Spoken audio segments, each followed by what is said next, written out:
Hey everybody, welcome back. It's another episode of Dadcast. I'm JP. He is Nick. What's up? How are you, buddy? I'm good, man. Good. How you feeling these days? With the pain meds, I feel fantastic right now. So, yeah. Good to know. Good to know. Yeah, just getting ready to go down to Stanford and get the procedure done so I can get back to normal and start kicking some ass with you. All right. That's what I'd like to hear. Yeah. Excellent. Well, good. Today on the show, man, we have a local legend where we're from. So excited. I've actually rubbed shoulders with this guy in the past with my radio career at some local events. He is, like I said, local legend, former Ashland High Schooler, former Oregon Duck legend, drafted in 1995 by the Carolina Panthers and had a career playing for them, the Colts, the Saints, and I believe St. Louis at the time. Please welcome to the show, Mr. Chase Cota. How are you, man? Hey, man. Good to be here. Good. Well, we are glad you are here. So where are you driving at right now? Everyone wants to know. Gosh, my poor dog, I had to pick up some stuff at the vet for her fur. She had like an allergic reaction, English bulldog. So, got to get her back right. I'm sorry to hear that. This may sound strange, what I'm about to say, but my wiener just got out of the hospital as well. My wiener dog. And it turns out, you guys, she had parvo, which is normally a death sentence for dogs, especially younger dogs. And I found out recently that it's going around. It's like the coronavirus for dogs these days. And thankfully, after a $4,000 bill from the vet and some intravenous fluids and some 24/7 care over the weekend while I was gone, by the way. Good job, Mama. We're done. I'm happy to report that my wiener is healthy again. Yay for JP's wiener. Yes. Yeah. So it's anywho, good to have a healthy wiener. It is. And I have a rare spotted wiener. So we're really, really happy that she's doing okay. And this is where we've gone off the rails. Yeah, right off the bat. I haven't even got any questions in yet. We're talking about our pets, Nick. All right, Mr. Cota. First question, legitimate question that we like to ask all of our guests on the show. We know the answer, but maybe some of our listeners and viewers do not. And that is, good sir, are you a dad? Yes, I am. And how many children do you have? 2 boys. Yes, sir. And we're going to talk heavily about one of those boys, but names and ages real quick. Chase Cota, and Chase is 22. And then his younger brother, Carson, is 19. 19. All right. Or Carson, shoot, he might be 20. Carson, 20. Sorry, he turned 20. All right. And now, I got to ask about Carson. Is he athletic and in sports as well? He's athletic too. Decided he loved playing football, but just college football was not for him. So right now he was going to play, and now he's not. Gotcha. Okay. And of course, man, talking about this as a dad, I can only imagine, and especially coming from your stock and your background in your NFL career and where you've played, the fact that your oldest boy, Chase Cota, is now a standout wide receiver for your alma mater, the Oregon Ducks, but he went to UCLA first and transferred. How has that been for you, man? Are you really stoked that Chase is playing for Oregon? Yeah, I'm like goosebumps right now. It's been pretty. It's an awesome start to his last year playing college football, and as you know, he was at UCLA, and then the Ducks. He just got to play his former team this last weekend. Yep. And it just went as good for the Ducks, and he just had a blast seeing all his old teammates, all his old boys. And playing against them, it was just a great experience. We just great. And getting that dub and a kicking the crap out of him basically probably didn't hurt either. Yeah, that was he had a great 4 experiences down there at UCLA, but it was time for him to get for a change and coming up here and being able to beat the old squad. Yeah, that was really nice for him. Man. And for parents. Yeah, right. I can't even imagine. I hope one day to experience something along those lines. My boy, 12 years old now, and just started 7th grade. And over this last weekend, I took him to his very first NFL game. We went to Las Vegas. We watched the Raiders play. It's my team. It's now his team, and there's no looking back. That may be unfortunate for him if it goes the last 20 years as for me, it goes for him. We'll see. But it's just sharing that bonding experience. It was so amazing. And it's great. And I hope he really gets into it and wants to play some ball. Oh yeah. No, and that's exact stuff I did with Chase, at the Duck games and taking him and Carson when they were younger. And, Chase did an interview and he was like, yep, I sat right there for many a season watching the Ducks, and for him to, for different reasons, he went to UCLA, but to be able to come back to Oregon his last year and be able to, what so far is looking like a dream season. We just keep it going. Yes. Oh yeah, he's killing it right now.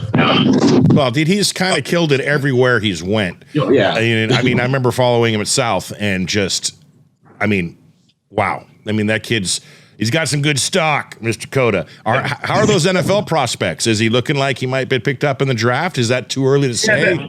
That was, a big reason because he probably wanted to go in the draft last year after 4 seasons. But with the COVID and a lot of guys getting granted the extra year, like the NFL draft last year was just stacked probably with like double the players. So for him, it was late round or probably free agency is what a lot of stuff we was going to get, even if he tested well. So, he just come back for one more year and, maybe have a chance to get drafted if he keeps playing like he has been. He tests well and all the 40 and the vertical jump and all that stuff, then, he might get a shot to get drafted. Nice. Now, as a dad, if you had your choice on to what NFL team he would go to, who would you want him to go to? I know it's his choice and it's his dream, but, if Papa had to say, where's he going? It'd be nice to have him on the West Coast. So Rams or Chargers. Okay. I'm a Rams fan. I've always been a Rams fan. And, I went to the Rams Panthers game to watch two of my old teams at SoFi, and that SoFi Stadium is quite the experience, which I'm sure Allegiant is too. I haven't been to Allegiant yet, but it was awesome. So for him to go to the Rams would be amazing. Chargers also. So can you imagine that Herbert Cota connection? I mean, come on. That sounds high school. That would be legit. That would sound pretty perfect in my opinion. That's coming from a Raider fan. I'd prefer to see him catching balls from Mr. Derek Carr, to be perfectly honest. But that's hell, he can make it to the Detroit Lions, man, and that will be just fine, right? Because you're in the NFL. Yeah, if you're in the NFL anywhere, that's a good thing. Wow, man. Woo! It gives me the goosebumps just thinking about it too. That is so amazing. So let's go back. We're going to get deep into this dad thing with you, Mr. Cota. If you can recall, I'd say about 22 and a half years ago, give or take a few months. It was a fateful day, I'm sure. And the wife or the girlfriend at the time, whatever it was, let you know that you were going to become a dad for the first time. Can you recall those emotions? Oh, yes. Crazy. And I think it was actually... she was induced, so we induced on a day off, so I think it was a Tuesday. So I was playing for the Colts. It was my first year of the Colts, and he was born 11/9/99, and it was my first year with the Colts, and what an awesome day it was. I said, probably the best day of my life. Yeah. Yes, and that's what we like to hear. Awesome. Future fathers, that is the correct answer. Already fathers, change your previous answer if it was different to that. Does my wife want to hear it was on our wedding day? I don't know. Hey man, it's tough to, gosh, you could have won a Super Bowl and you still would have had the right answer. It's the best day of your, maybe. I don't know. I don't know. A Super Bowl. I was saying that, dang, I wish I had a ring, because I ran into Kenyon Barner at the original Pancake House. And it was like Kenyon Barner is like the Robert Ory of the NFL. Like he's got like 3 rings. And I was like, geez, how many? I said, that's the one thing in the NFL. Gosh, it would have been nice to get a Super Bowl ring. Would have been amazing. Yeah, with one of the, any of the teams you happen to play with. Yeah. Well, the NFC Championship, but not quite a Super Bowl. If you landed on any one of Tom Brady's teams, if you played the Patriots at all back in the day, you probably would have had one. Who knows? Exactly. So what is what? I'm sorry, Nick. I it's me again. I'm go. Just, go for it, man. I'm soaking it all in today. Oh, but you got to have something, man. Come on, let's go.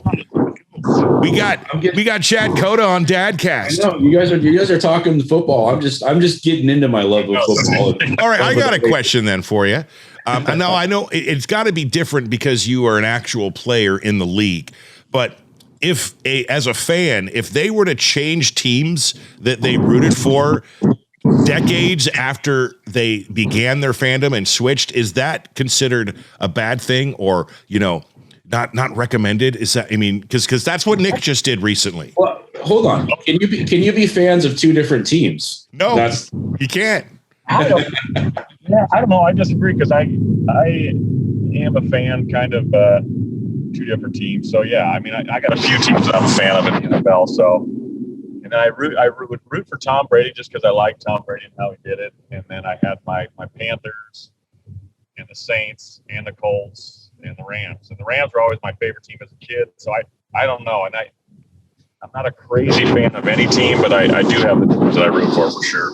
Yeah. And there's more than one. I got to tell you what. My situation might be different than most people's, though. So yeah, and what if you had two sons playing for two different teams, like like the Mannings had for a while, and that's got to be, and the Longs, and all these. I couldn't imagine being those parents. Like if my kid ends up playing ball, and in a perfect world ends up getting drafted, and he plays for the Broncos, that's going to be the worst day of my life because.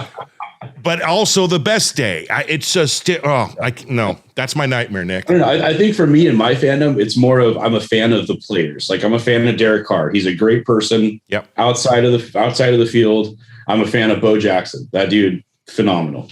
I'm a fan of Jerry Rice, Joe Montana, the old school Niners. That's why I'm a Niners fan. So I think it's more of the players than the actual team. So there you go. Yeah. I'm gonna get back to another dad question here, but since you mentioned the Panthers and Tom Brady in the same sentence just a couple minutes ago. So as I mentioned, I was in Las Vegas over the weekend, and I like to make crazy, ridiculous NFL bets, where I don't bet a lot of money, but if it comes to fruition, I win a lot of money. And I must say, I'm very upset at both the Carolina Panthers and Tom Brady because I made an 8-team parlay bet. I hit on 7 of 8. The one I didn't hit on? Carolina whooping on Tom Brady. Who would have thought that would have happened to no one in the world? And I lost $3,000. Or I lost the opportunity to win $3,000. I only lost $20, but man. Yeah. It happens every week, man. That's why I love NFL. Okay. So 22 and a half years ago, you find out you're going to be a dad. 22 years ago, give or take. He's got a birthday coming up. I know you said 11/9. The day of birth, were you there? Because obviously you, or was that what you were talking about? 11/9. Okay. Yeah, because in the NFL, your day off is Tuesdays. Because obviously you're playing Sundays, watch a lot of film, and kind of work out the kinks on Mondays, and then Tuesday's the day off. So we induced my wife because I didn't want to miss work. And so I was there on Tuesday when Chase was born. Gotcha. Sure. And greatest day of your life. We've covered that. Okay. So I'm sorry for the younger brother, buddy, if you end up watching this, but that might have been the second best day of your dad's life.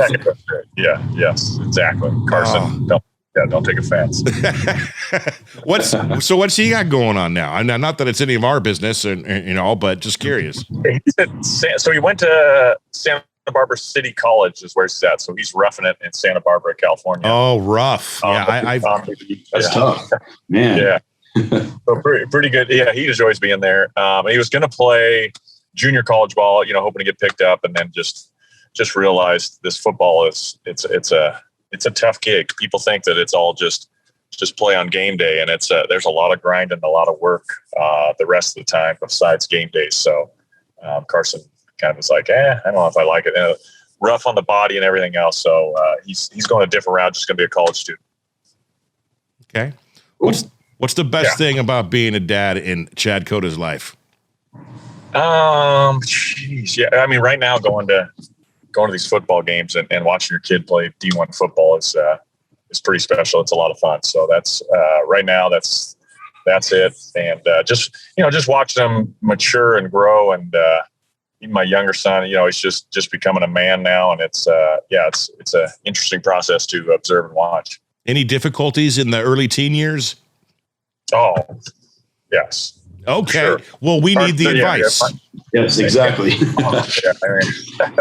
Well, boys' personalities are different. And, Chase would listen to me for the most part. My older son, Carson, he tried to test me a little bit and just want to test my authority and that type of stuff. So, we had some growing stuff. And it's always that, I think it was the freshman years or those are the tough years. You got some, not all kids, but those are the, you just got to keep them on track. Those 8th, 9th grade, sophomore years, probably 9th grade, freshman, sophomore years, probably the ones you really got to keep on track. So that's where they, and kind of where even me is, for my personal, am I going to be a knucklehead or am I going to, set goals and achieve a lot? And it seems like that 14, 15, 16 years old is those are some very important years. Yeah, very much. I think they run the gamut even with females because we're still in the thick of it. I mean, heck, she's going to be 18 in a month, 2 months, my oldest daughter. Well,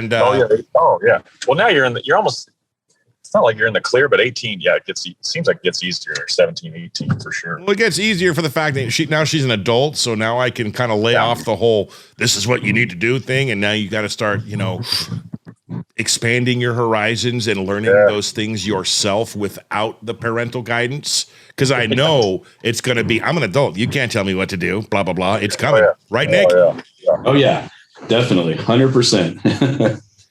And the ladies, the girls, that's just a whole different thing. I'm glad I have boys. I don't know. I know that's a tough gig for you guys if you got daughters.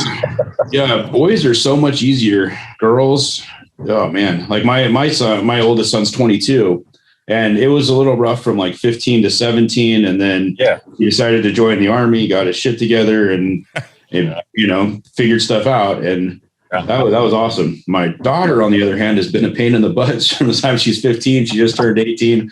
I don't see it getting any better. I'm like, oh my gosh. So that's how it was for me. It's crazy. My early years, like Chase was just all energy, and you couldn't.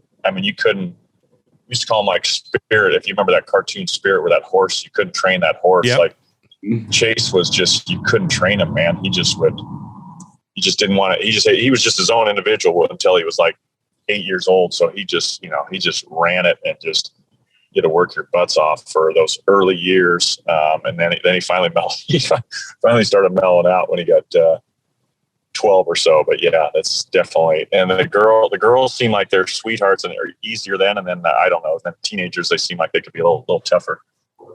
Oh, they are a lot tougher. I would say a little tougher. It's funny. I posted this video earlier on social media, this stand-up comedian, and it says, essentially when people say being a parent is a full-time job, and he goes into his spiel, but the gist of it was the parent asks, he's like, what do I get out of it? And the answer is, well, you get 10 to 13 years of pure love, and then you get 5 to 10 years of resentment and judging. And and I'm not saying that, and what is he finished off with saying? I'm not saying that they're not worth it. I'm just saying what you pay isn't worth it or something along those lines. It was pretty funny. And it struck a chord. I had to hit share. And Nick, I don't know if you saw it, but when we're done, check it out because it hits nail on head. So, Nick Martin, have you put together a Fast Five for Chad Cota? I'm going to go off the rails here and do it in the middle of the interview instead of the end. I have an idea. Let's mix it up. Let's do half of it now. So 2 questions now, 3 at the end of the second part. Okay.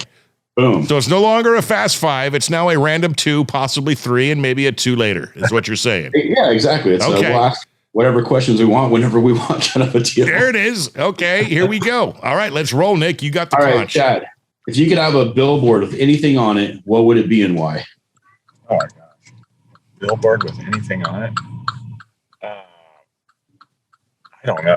That's a tough question, especially right now with politics and everything and election season and everything. I don't want to get into politics, so I won't say any of that stuff. So I don't know. That's a tough question. I have some things I might want to say, but I'm good. Gosh, I really want to know now. I know. I'm like, what is going on? Is it Trump or is it Biden? That's what No, I'm kidding. I'm good. Don't answer. Don't answer. So when we first started the podcast, just to mess with JP, I went and I got a billboard on Crater Lake Highway that said Dadcast, the #1 parenting podcast in the world. And this is like after like episode 1. Yeah. It probably is the #1 Dadcast podcast in the world, isn't it? We're in the top 1.5% now. Now it actually is true.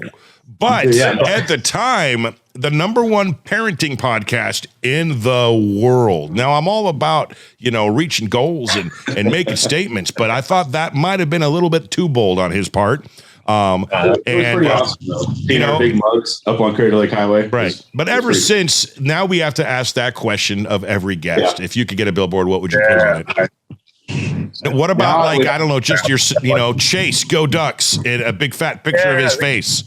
We could do that, exactly. The Chase, Go Ducks. Yeah, see, now I would go back and just put kindness matters because people just suck. That's kind of what I've realized the last 2 years. People are just mean. Oh, yeah, no. Kindness. Yeah. Okay. When you were in the NFL, what was your favorite? Oh my gosh, I can't think. My brain is not working. Your favorite stadium to play at? Before you answer that question, Chad Cota, before you answer. Yeah. By the way, the question was from Nick. What was your favorite stadium to play in? We're going to get the answer to that question in part 2 of Dadcast with Chad Cota. This has been episode part 1. Mr. Chad Cota, to everyone watching and listening worldwide, thank you so much for your support. We appreciate you. Don't forget to check out part 2 happening 1 week from today. Chad Cota, thank you very much. We'll see you in part 2 next week. Right.